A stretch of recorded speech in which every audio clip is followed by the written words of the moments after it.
कुछ शब्दों के साथ आप लोगों को मार्गदर्शन दें। प्रदीप मांडे नहीं, बैठे बैठे दे सकते हैं। सभी को नमस्कार।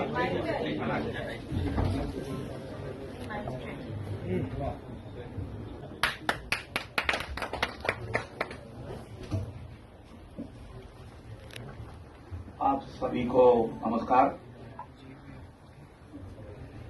मध्य प्रदेश श्रमजीवी पत्रकार संघ के निःशुल्क नेत्र रोग शिविर में आए पत्रकार बंधुओं को आज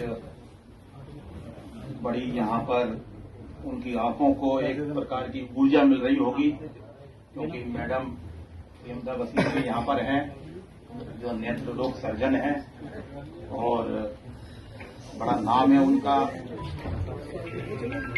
एक पत्रकार के नाते और एक सामान्य नागरिक के नाते मेरी कुछ जिज्ञासा है आपसे, और मैं चाहूंगा कि जब आप लेक्चर में आए तब उसका हमारी जिज्ञासा का समाधान करें।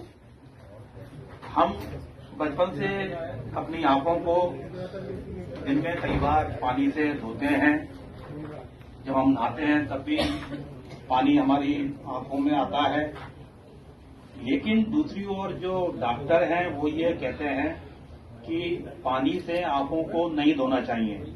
ऐसा करने से ये होता है कि जो आंखों का जो नेचुरल पानी है वो धीरे धीरे खत्म होता है, उसको नुकसान होता है और ये धीरे धीरे ये ड्राइनेस की ओर जाता है।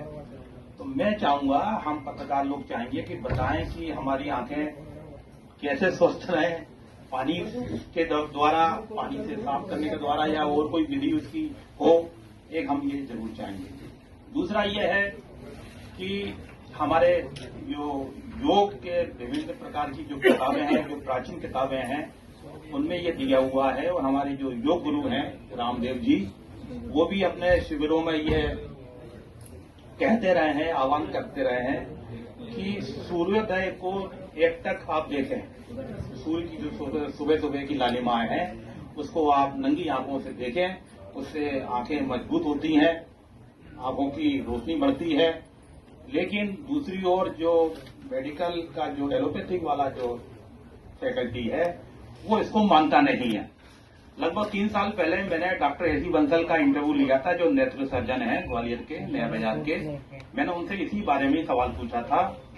उनका ये कहना था ये बिल्कुल इसमें कोई सच्चाई नहीं है, किसी प्रकार का कोई सर्वे नहीं है कि आप सूर्योदय में लगातार देख रहे हैं नंगी आंखों से और आपकी आंखें मजबूत हो रही है, बल्कि इसका उल्टा हो सकता है कि आपकी आंखें खराब हो जाएं, क्योंकि सीधे सूर्य को लगातार सीधे देखना वैसे भी नुकसानदायक होता है, ऐसा उनका कहना है। तो इस प्रकार की ये भ्रांति अगर लोगों में है और नुकसान हो रहा है, तो जो मेडिकल साइंस है उसकी भी जिम्मेदारी बनती है कि वो लोगों को सही राय दे कि सूर्योदय को देखना नंगी आंखों से ठीक है या नहीं है, ताकि हम जैसे जो पत्रकार हैं, जो हमेशा जिज्ञासावान रहते हैं नई नई चीजों को जानने के लिए, तो मैं निवेदन करूंगा जब भी आप यहाँ लेक्चर जब दें, व्याख्यान दें, तो इस बारे में कृपया बताएं। मध्य प्रदेश श्रमजीवी पत्रकार संघ समय समय पर इस प्रकार के आयोजन देश प्रदेश के विभिन्न स्थानों पर करता रहा है, और इससे पत्रकारों को लाभ भी होता है। और मैं चाहूंगा कि भविष्य में भी रतन ज्योति जो नेत्रालय है वो हमें इसी प्रकार का सहयोग, निःशुल्क सहयोग प्रदान करें। धन्यवाद जी, बहुत बहुत धन्यवाद। और देखिए